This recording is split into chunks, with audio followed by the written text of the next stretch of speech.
You may ask me, what if I'm not speaking the language as fluently as one would like to? I'm coming to that point, and I learned it by way of two things. One, my dad used to always use this proverb. It's a Tamil proverb, uh, which means, if you want to be a painter or an artist, you need to keep drawing. That's the only way Yes, you can become yes, an artist. And if you want to be speak well, you need to continue speaking. If yes. you are going to be shy of speaking because I'm not speaking a good language or I'm not speaking right, then you're never going to pick up the language that you want to. So that kind of always helped me, that I always went ahead. Even now I know that I may be making 101 mistake when I'm speaking to you all, but what made me go strong was that, the confidence it gave me in language when I started acquiring many things. And I also watched people. It's not that everybody is, born with that kind of a vocabulary. Some acquire vocabulary while you read books, while you read Right. newspapers, etc. And all. And my career also helps me to watch people and learn. I've watched people, everybody around me. I've always, be it my faculties in my college days or university days, or other diplomats who were my colleagues, who came. Some are excellently gifted with the language skills. Some are okay, I would say. Some are, had a heavy accent. So I used to, always admire when somebody is speaking with a heavy accent. I used to wonder, damn, I am not able to follow this man. So then 2 days, 3 days later, it becomes easy for me, and I'm like, oh, okay, this is what you mean to. For example, I never got the word gotcha.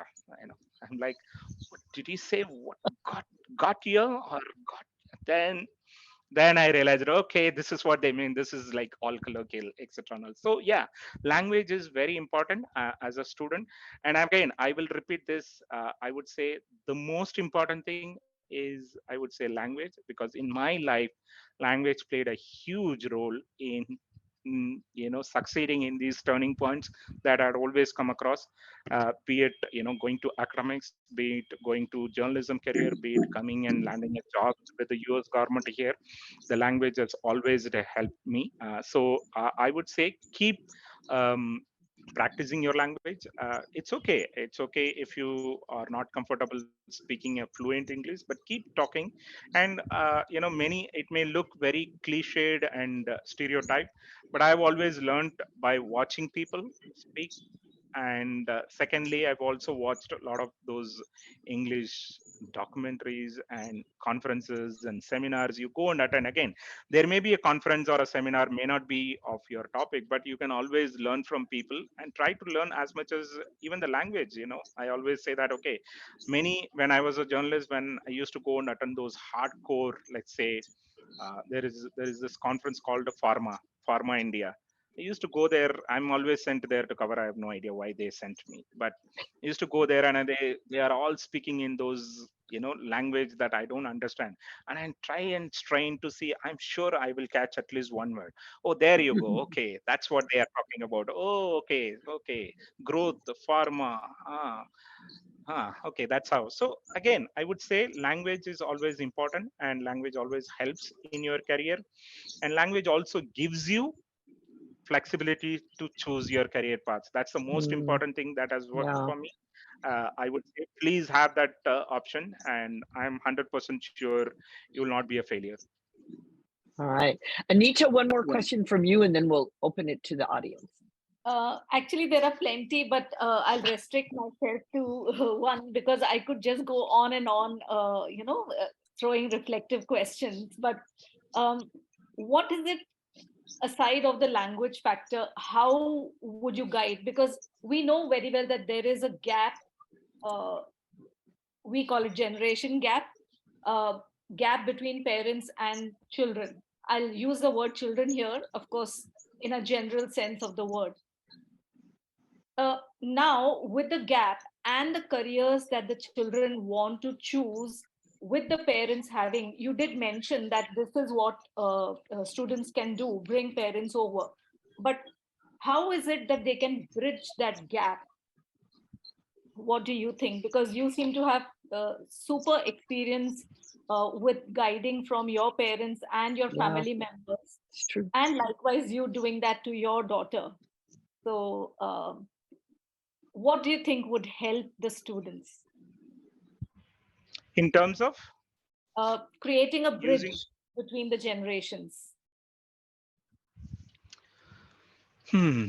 creating a bridge between generations.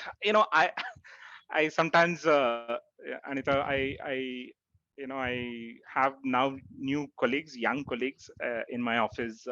So when I look at them, and sometimes when they mention things, and when they mention, say, let's say a singer or an author whom I have never heard, or this thing, you feel a bit, you're like, okay, I don't know this person, or I don't know what they're talking about.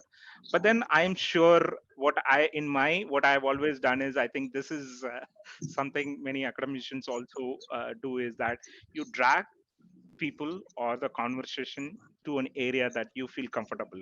You know, say, giving an anecdotal example of, what, like this, there is a actor here in Tamil whom I know very well, very familiar with, whose biodata or history or something that I'm. So I always feel that the bridge can be that, you use the language to bring the conversation to an area that you feel confident and comfortable, and then try to make it work for you. That is, I would say, as one point that, that's the biggest bridge that I've always used.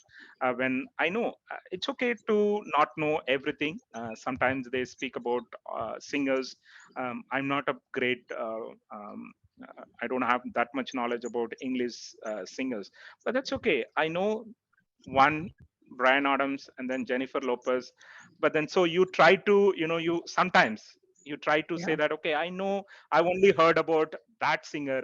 I've only heard about this singer. And then they say, oh, that's 1990s, my friend, they'll say. I say, yes. That's okay. But I then try to bring it and say that, okay, there is this genre that has got this kind of an information, this available external. So the bridge part that you're talking about, if I understood very well, is all about trying to bring the conversation to the area and to an topic that you feel comfortable. And once you reach that comfort zone, you have the person, whether it is your parent or whether it is your coworker or other, you are having a comfort zone to have a conversation. And that's what I've always used. And yeah, it has worked for me.